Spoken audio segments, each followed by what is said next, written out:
Tiek esamai situacijai, kad vykdant, kaip minėjo gerbiamas meras, vykdant sveikatos sistemos pertvarkai, ypač pradėta nuo greitųjų medicinos pagalbos stočių, kur kaip tik man teko vakar dalyvauti pasitarime Vilniaus apskrities visų 8 savivaldybių, kas liečia greitasias pagalbas, ir buvo bendrų sutarimų priimtas sprendimas nuo sausio 1, tiksliau sakant, ministro įsakymas 2010 metų, kuris įsigaliojo nuo 2012 metų sausio 1 dienos, kad greitųjų pagalbų stotis ar skyriai, kurie turi dispečerinės, jie bus perduodami į Vilniaus greitosios medicinos pagalbos stotį.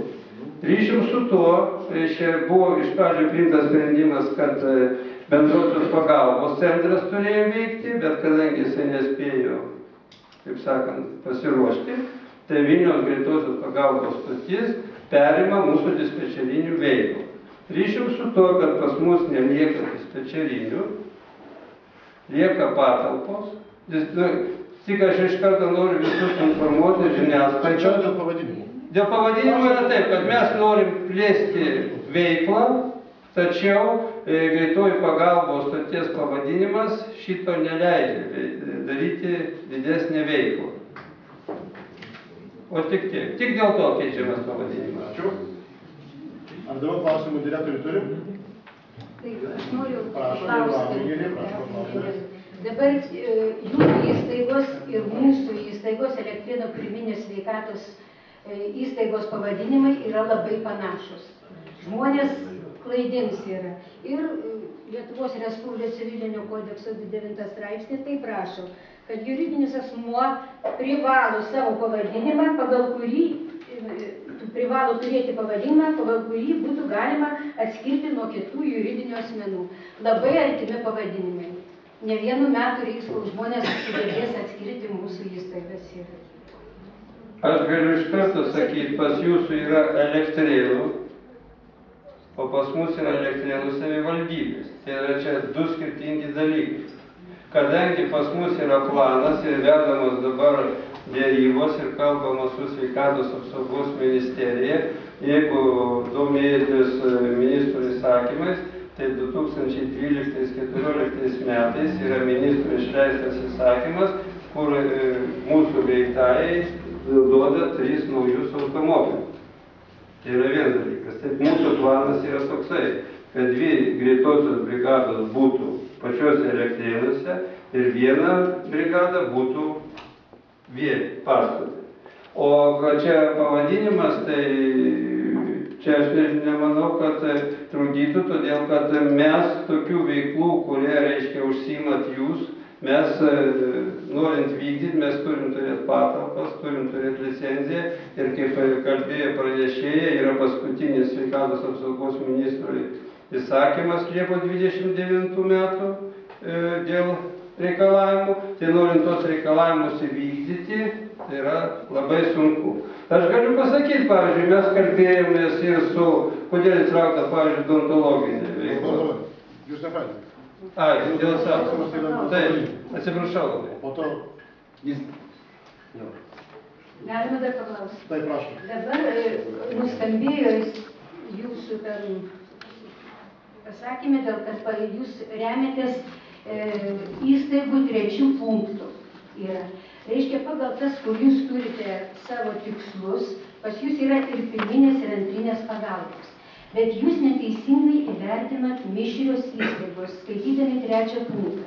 Šiandien veikiantis mūsų Lietuvoje gydymos įstaigos, tos mišrios yra sudarytos iš vieno lygio įstaigų. Vat geras pavyzdys mūsų ligoninė. Stacionaras, konsultacinio antro lygio ir dantų protezavimus yra. Reiškia, visos 3 įstaigos yra vieno lygio ir apima mūsų ligoninė yra. Dabar, jeigu viską klausyti, jeigu jūs išbraukėt ligoninių veiklą, tai tada pas jūs antro lygio lieka gydytojai specialistai, dantų protezavimas. Beveik nesujungiamos tikslai ir uždaviniai ir veiklos rūšis. Reiškia, pas jūs specialistai dirba tik kaip antro lygio. Bet būtų geriau, kad klausimus būtų. Ne, tai aš paprastai pasakau, aš noriu sužinoti, kokia bus įstaiga. kaip tada, nu galima atidėti šitą, bet kadangi sakau. Ne, aš galiu iš karto daktarė pasakyti. Pagal veikiančius šiuo metu įstatymus, reiškia, protezavimas yra pirmo lygio, tai yra nuo 1 iki 4 dantukų. Pagal veikiančius įstatymus. Reiktų jums žinoti šitą, kadangi čia jūsų pirminis sveikatos priežiūros centras turėtų šitą daryti. O kuri atlieka protezavimą Elektrėnų ligoninė, tai yra antrinio lygio paslauga, ant plokštelės ir taip toliau. Šitas veiklos pas mus nėra.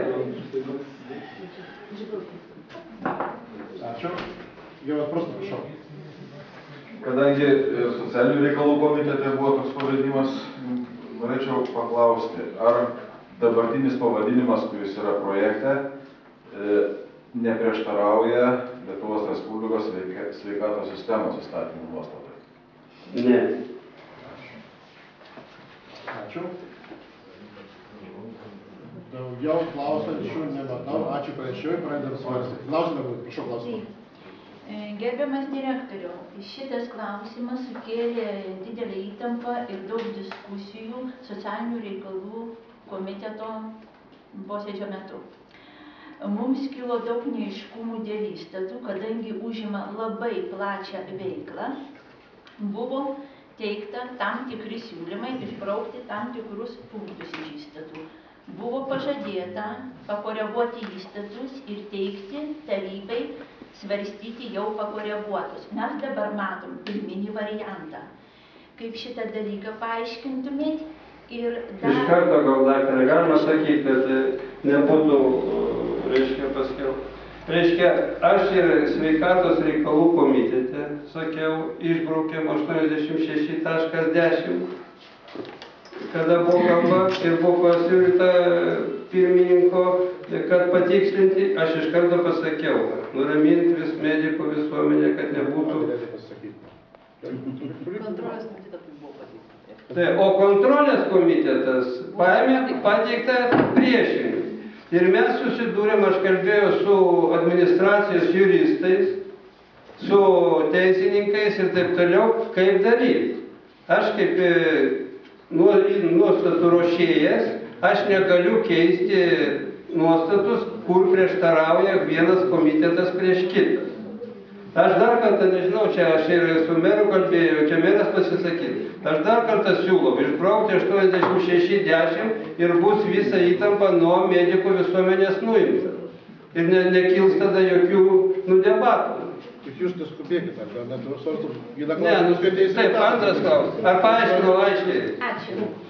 Antras klausimas. Tai, kaip suprantama, iš įstaigos pavadinimo ir įstatų projekto ruošiama steigti daugiaprofilinę asmens sveikatos priežiūros įstaigą. Dabar įstaiga neturinčia savo turto, neturinčia specialistų, neturinčia ištakų.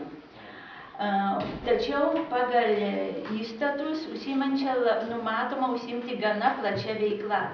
Kas finansuos tokios įstaigos steigimą, ar tai bus ant steigėjo pečių, ar bus į Elektrėnų greitosios medpagalbos stotį inkorporuojamos kitos Elektrėnų savivaldybės asmens sveikatos priežiūros įstaigos, dirbančios su teigiamu ekonominiu efektų. Kaip šitą dalyką jūs spręsite, kokiu principu bus kuriama įstaiga ir finansavimas? Gerbiama daktarė, aš neturiu jokio noro ir neturiu teisės prisijungti ar susijungti su kažkokia tai kita gydymo įstaiga. Tai yra vienas dalykas. Antras dalykas, šitą klausimą galite spręsti tik tai jūs, susėdę ir jeigu kas pateiks sprendimo projektą. Mes kalbėjom ir su kasom, ir visus įstatymus peržiūrėjom, bet kokiai veiklai vykdyti reikalingas pagrindinis dalykas, tai turėti specialistą ir turėti licenciją. Suprantat? Turint licenciją reikia gauti higienos pasą. Ir turint licenciją, higienos pasą ir specialistą, tik ir patalpas, o patalpas patalpas, jeigu norint kažkokią tai didelį, kaip čia kai kūrės kovojimą, kad didelis centras daugiaprofilinis įsivystys, negali, nes patalpų nėra. Ir visas kiekvienos medicininės įstaigos yra finansavimo šaltinis privalomas sveikatos draudimo fondas, kuris skiriamas sudarius gydymo įstaigai pagal sutartis. Lygiai taip pat kaip ir mes sudarom sutartį, taip ir Elektrėnų ligoninė, taip ir pirminis sveikatos priežiūros centras, taip ir Vievio gydymo įstaigos visi. Mes negalim kažkur tai kažką tai daryti, jeigu mes neturėsim, čia yra, kaip pasakyti, šiai dienai yra fiziškai neįmanoma. Kadangi pas mus atsiranda dispečerinės paslaugos,